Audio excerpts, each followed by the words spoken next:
Last lesson, Thursday, Friday.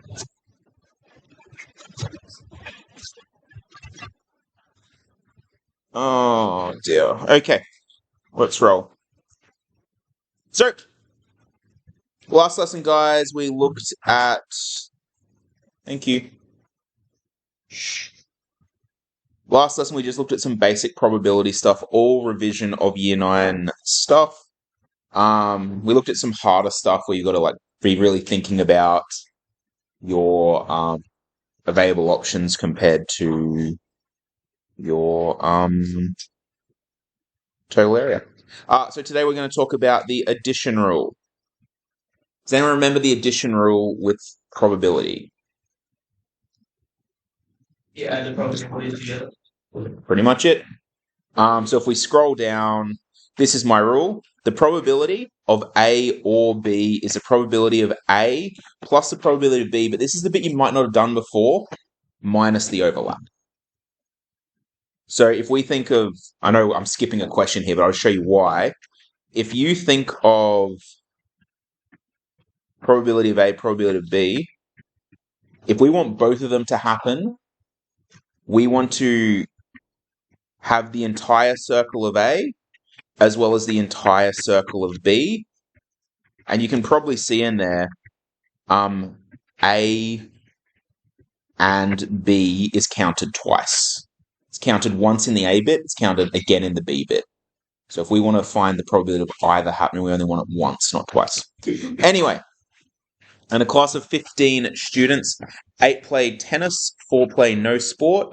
If there are 22 students in the class, find the probability that someone plays tennis or they play soccer. So, how would we go about solving this one? We're still in Year 9 territory here. What do you reckon? There's a few different ways.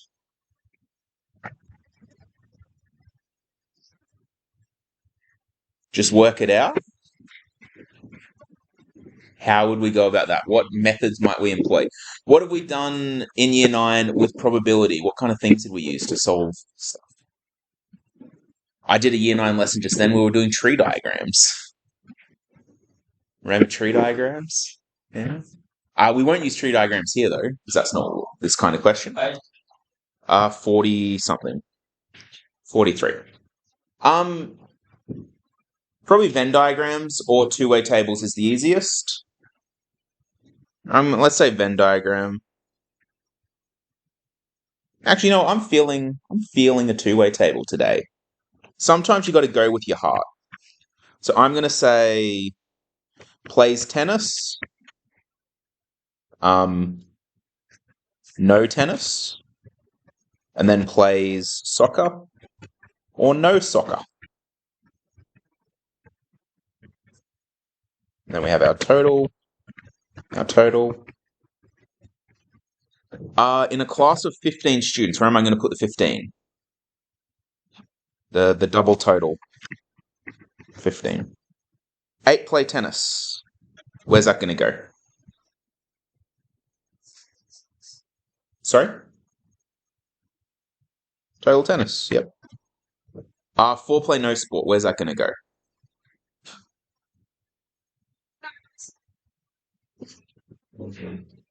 Oh, sorry, there's 15 that play soccer. Sorry. Where should that 15 have gone? 15. And then 22 would go down here. And then 4 play no sport. No tennis, no sport. No tennis, no soccer, yeah. So 4 there. We use a different color for my fill-ins. Can anyone tell me what one of the empty spots will be? The what? Which one? 7? What does that mean? How many people play tennis but not soccer? 14. 14 underneath 4, because 8 plus 14 is 22. Yep. What does that make people that play soccer but not tennis? 10. And then that puts 5 there. And if we check, 5 plus 10 is 15. 5 plus 3 is 8. 3 plus 4 is 7. 10 plus 4 is 14. Yep, checks out. So the question then, probability of tennis or soccer? It's 522. 500. No. No. Or Or if I want to find tennis or soccer, which ones do I care about? Do I care about tennis and soccer? Yeah, so I care about tennis and soccer, right? Do I care about soccer but not tennis? no. Yes. Yes. Because we want to have people that play soccer or play tennis. Do these people play soccer or tennis? Yes. Do I care about people that play tennis but not soccer? Yep. Because they play one of those sports, and we only care about or for this one, so it can be either or. Do I want the people that play no soccer and no tennis? Because they don't play one or the other. So I accidentally crossed out that there. So looking at that, that's 18 out of 22.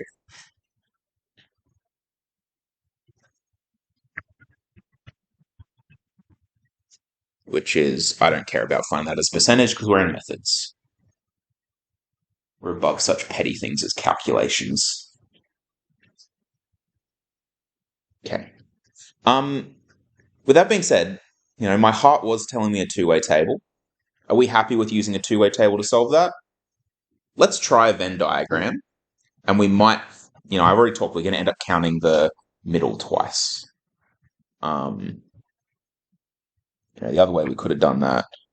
Have our Venn diagram, have soccer, tennis. Now we know 15 play soccer, 8 play tennis, 4 play none, 22 all up. And we know that 4 plus 8 is 12, plus 15 is 27, which means I've counted. If I have 27 in here, but there's only 22 students, what does that tell you? Yeah, I've counted 5 people twice, which means they must be where? In the middle.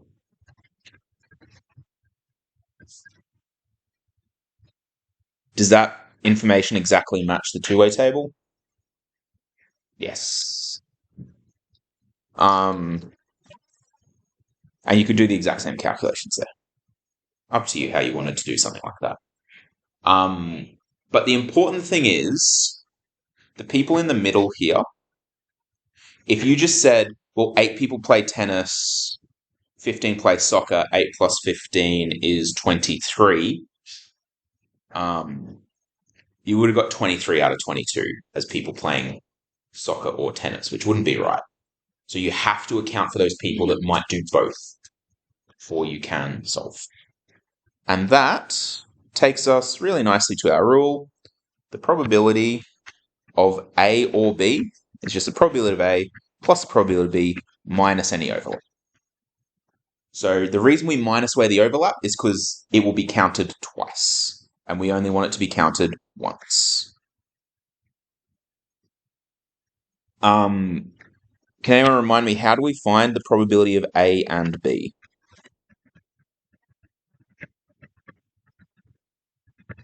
What's the formula for finding the probability of A and B occurring at the same time? I think we did this last lesson. Maybe we didn't. Maybe I'm getting it confused with the year 9 lesson I just taught. But either way, you learned this in year 9. If we had or, what operation did we use? Plus.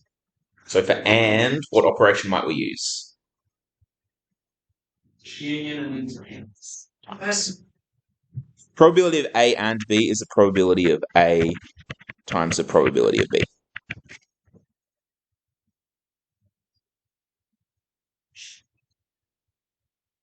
I'm gonna get you guys to do this one. Get your brains ticking. So you can. It says to do it in a Venn diagram. I don't mind if you do it in a two-way table. Up to you.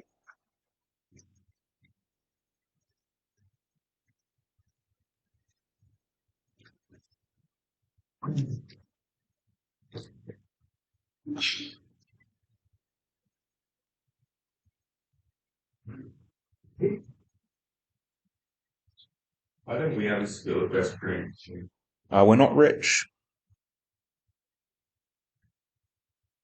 When I went to high school, we had people that did equestrian, but this was our they did it in their own time because they owned horses. I suppose actually people here probably do own horses just because of properties and stuff. In the city, it's generally rich families do equestrian. We've got a few cows. Been looking in mirrors lately.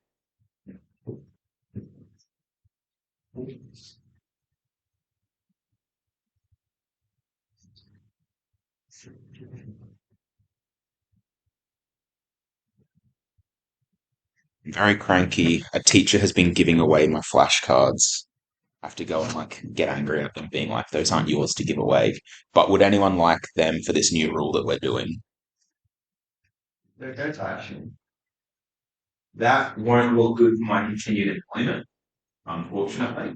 Looks around. How do you problem? Yeah. That's two weeks you just spoke about. Oh, you don't want one? He said, so you said it doesn't matter if we do a straight edge. Yeah, you can do it to each other. That's fine.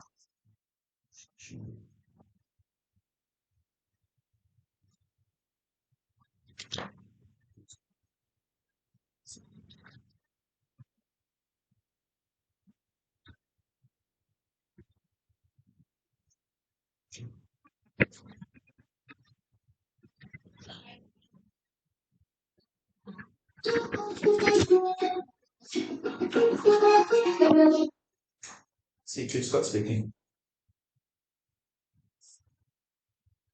Yep. Yep. Too easy. Thanks. Bye. Amber, you're getting picked up at the normal spot today.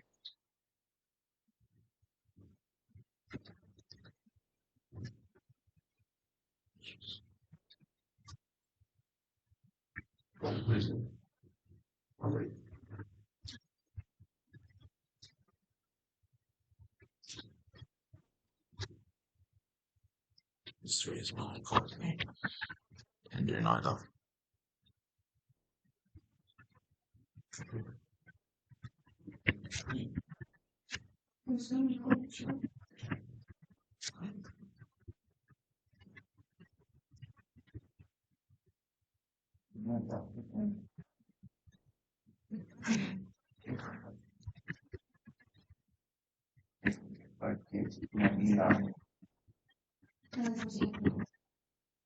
What's stress like? Yeah, what is it?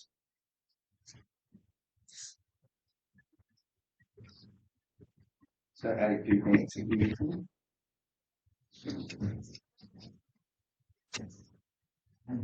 So what's dressage? Dressage is where you it's like horse dancing. Like you know what that is? Isn't that just called the devil?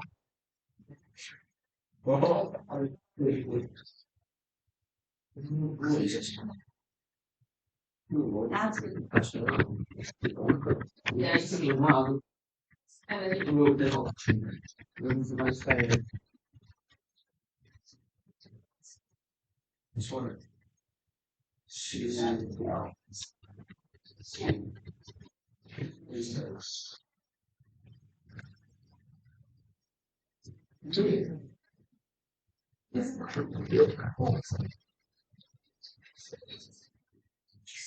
Stuff you did. I put the answers up. FYI.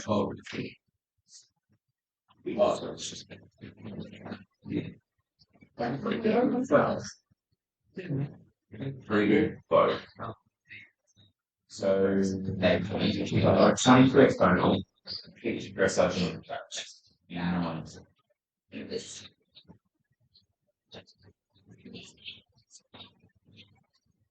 So the probability that you do a race. probability that they do dressage. No, so. And then wherever we see that, you look up to the order. Probability that barrel racing is 9 out of 24. Dressage is 8 out of 24. Boat is 3 out of 24. Probability of either add the probability of event A, barrel racing, event B, dressage, so 9 out of 24, 8 out of 24. Then you look minus where the probability of both, 3 out of 24.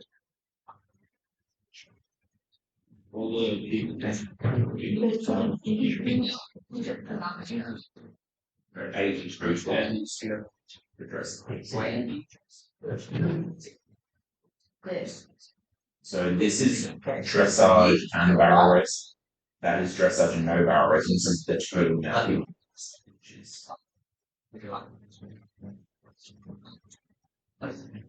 Shows barrel racing. And then 3 go.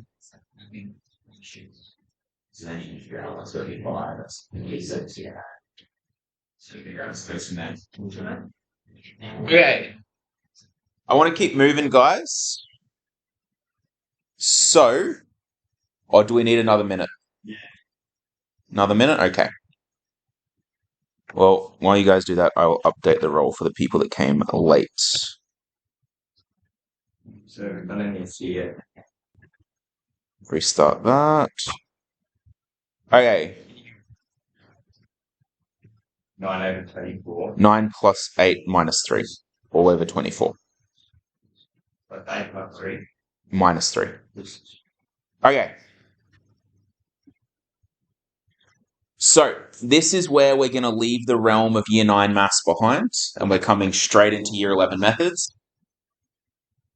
We're going to talk about conditional probability. So, this type of probability basically got invented by gamblers. So there was this guy called Bayes in like the 1800s, and he wanted to make lots of money gambling. So he basically invented a system that would let him tell when things are more likely. And it's called Bayesian probabilities. I think he ended up dying like with no money. He's obviously a degenerate gambler, but he did come up with this cool math system that helps us understand the world around us. So, if I asked a random person in the school, do you, like, or in your grade at least, do you study chemistry? And then I asked someone in this class, do you study chemistry? Do you think those answers would be the same? No. Because if you study a higher maths, you are more likely to study a science as well. Statistically, people that do methods also do a lot of science. I'm not saying everyone does, but statistically it's more likely. So what we would say is there's conditional probability. So you could think of it as your chance of studying science is actually conditional on whether you study maths or not. Because whether you study maths is going to affect whether you're likely to do a science or not, if that makes sense. So sometimes the probability of a particular event will depend on a secondary event. For example, a student is more likely to study a science at school if they study a higher level maths subject. We represent conditional probability with the following notation. P, A, line B. So the way you read that is the probability of A given B. So another way to think of it, if I look around the room here, that's probably a bad example, actually. Now I'm really bad with hair color, and that's what I'm trying to go on here. Who considers themselves a blonde? Clarice and Sajid. If I said, what's the probability of someone in this room being a blonde? It would basically be 1 out of the entire room. 2? Who else is blonde? Yeah. Sorry, 2 out. I'm just going to go with 1 because it makes my points a little bit better. If I then said, what is the probability of me picking a random student out at random that is blonde, given that they are female? The probability will shift. And you would expect that it is more likely, this might be sexist, I don't know, it is more likely for a female to be blonde than male, because you have the same people that are born blonde, but I would say females are more likely to die. So you would say that the probability of someone giving blonde would be conditional on their gender. Looking at their gender would affect the results. So if I said the probability of someone being blonde given they're a girl, someone being blonde given they're a male. So the formula for this, the probability of A given B is the probability of A and B divided by the probability of A. So the probability of A, I'm just going to go back to my blonde analogy. The probability of being blonde given you're a girl is the probability of being blonde and a girl divided by the probability of being a girl. As long as the probability of B is not equal to 0. Why can't the probability of B be equal to 0? Yeah, mathematically you can't divide by 0. Logically, if you're saying that the probability, what's the probability given that the probability of being a girl? The probability of being a girl is 0. There's nothing to solve, if that makes sense. You can also rearrange this rule to find the probability of A and B is the probability of A given B times the probability of B. You will have to use both versions of this formula. It is really common problem in an exam to give you 2 out of these 3 things and say find the third thing. You're going to be rearranging this formula a lot.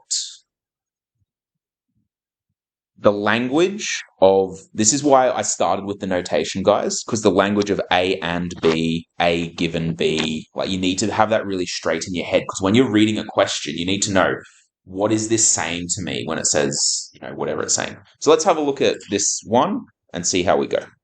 So suppose a fair dice is rolled and event A is rolling an even number and event B is rolling a number greater than 3.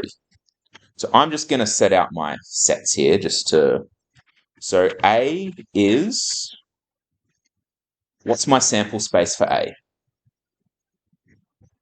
2, 4, 6. What's my sample space for B?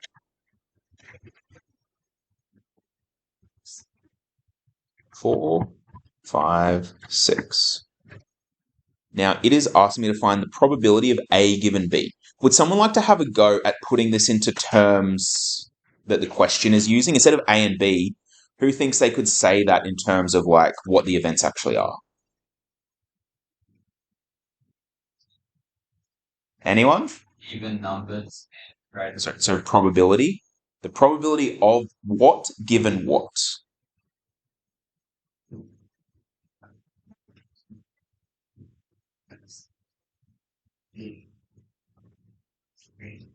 So the probability of rolling an even number given that you have already rolled a number greater than 3. Would you expect that number to be bigger or less than just the probability of getting an even number? Bigger, you reckon? 6. No. That's probability of A, which is half of them that are even, plus half of them that are above 3. The rest are 4, 5, 6. So I missed the middle there, but let's write it out and I'll show you. Actually, you know what? Let's write out our rule first. The probability of A given B is equal to the probability of A and B over the probability of B. Now, I don't know what A given B is yet. I got to find that. Do I know what A and B is? What is it? That's not A and B. What is in the set A and B? 4 and 6. So therefore, the probability of A and B is what? That's not a probability. 2 over 6.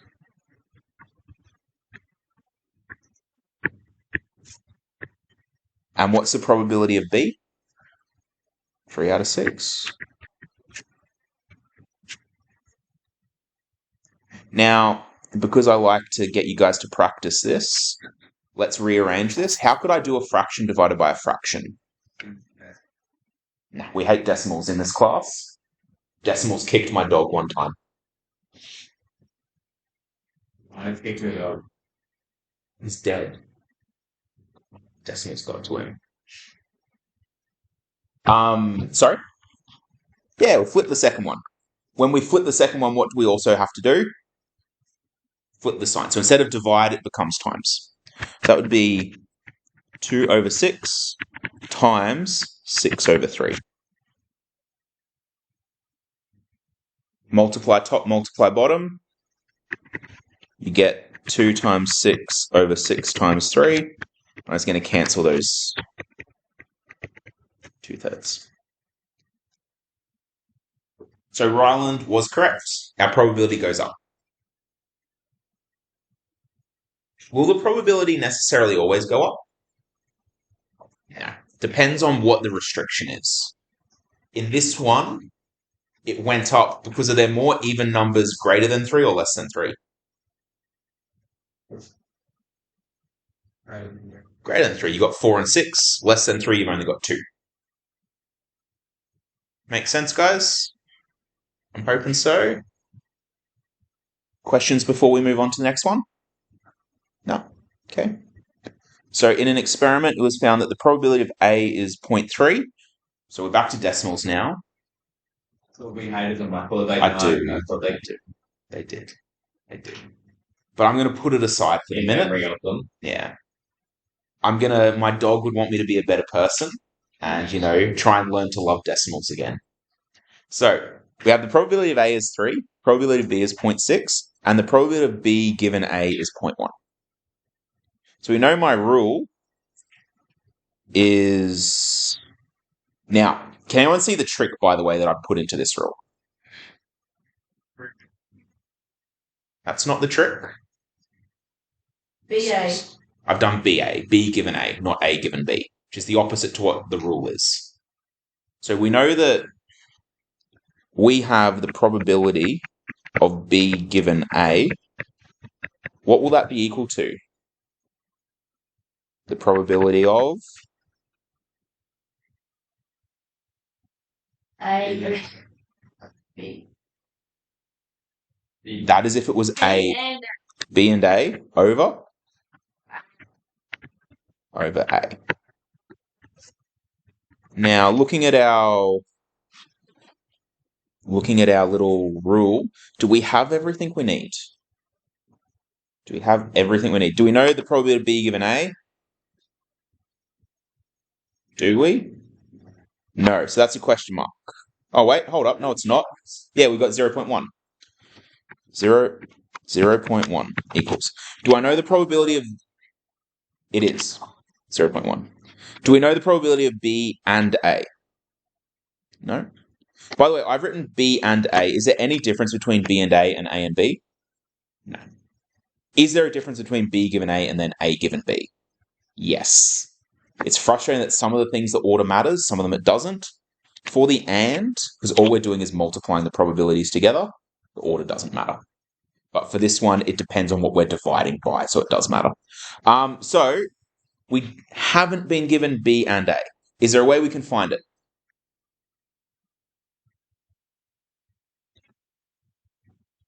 There is. The probability of B and A. Which one? So that's right. Oops. Go away. There we go. It's equal to the probability of B times the probability of A. The probability of B is 0.6. The probability of A is 0.3. What's 0.3 times 0.6?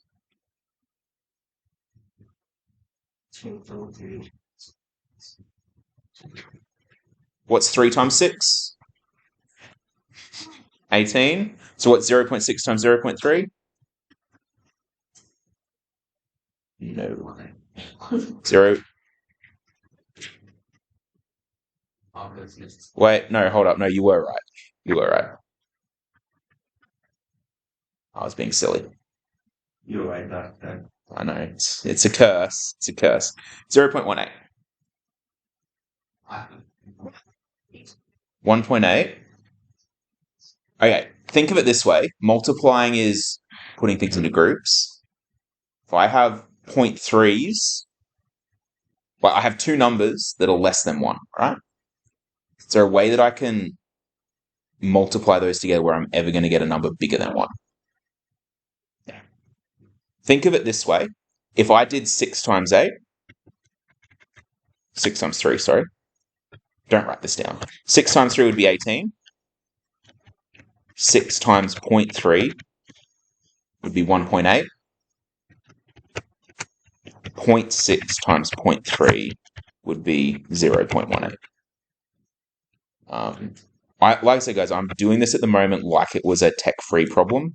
If I'm giving you ones like this where you're doing multiplication with decimals, it would be a tech hack. But we can still solve this one tech-free because the numbers are reasonably all right. Anyway, so we know that probability of B and A is 0.18 divided by... Oh. Whereas we've actually solved A already. We don't need to keep going. But let's just check. Let's check. Why aren't we dividing A? Oh, we are. I'm just saying that we've sort of solved it.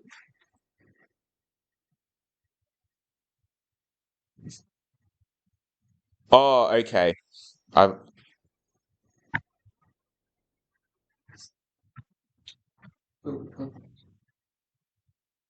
know why.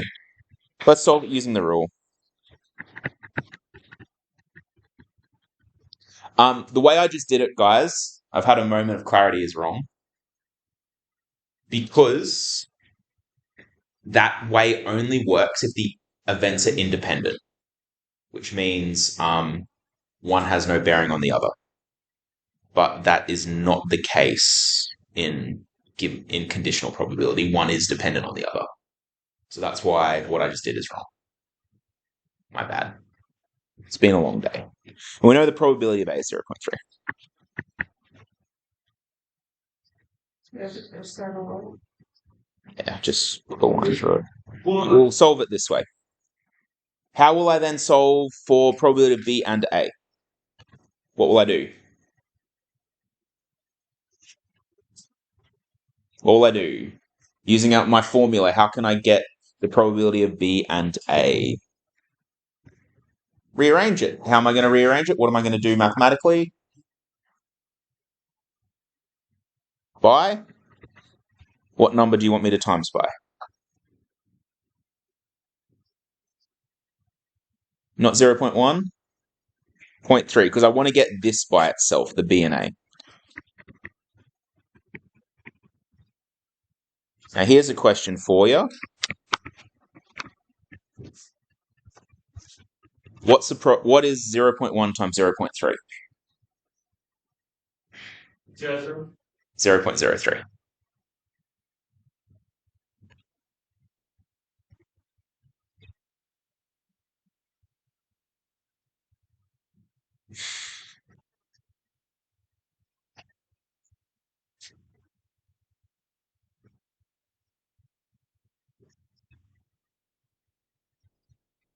Question B, guys, it wants us to find A given B this time. So the probability of A given B. What's my rule?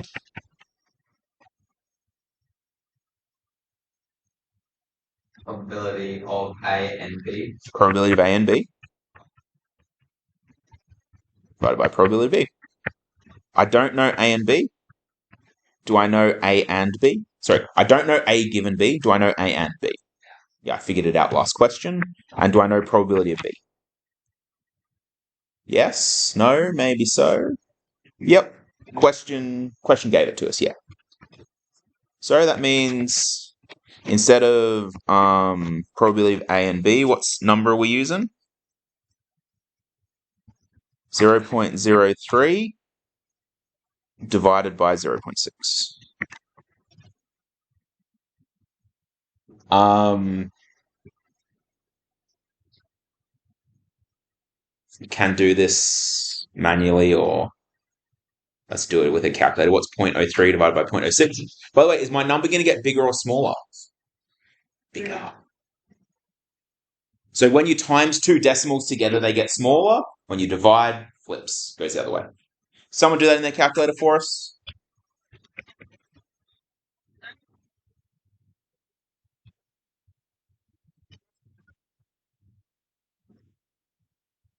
Yeah, that checks out.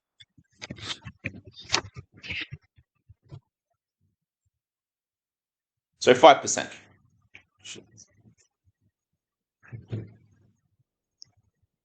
Okay. Questions, comments, concerns? Yeah. I'm just going to flip over next. I don't. Yeah. Okay.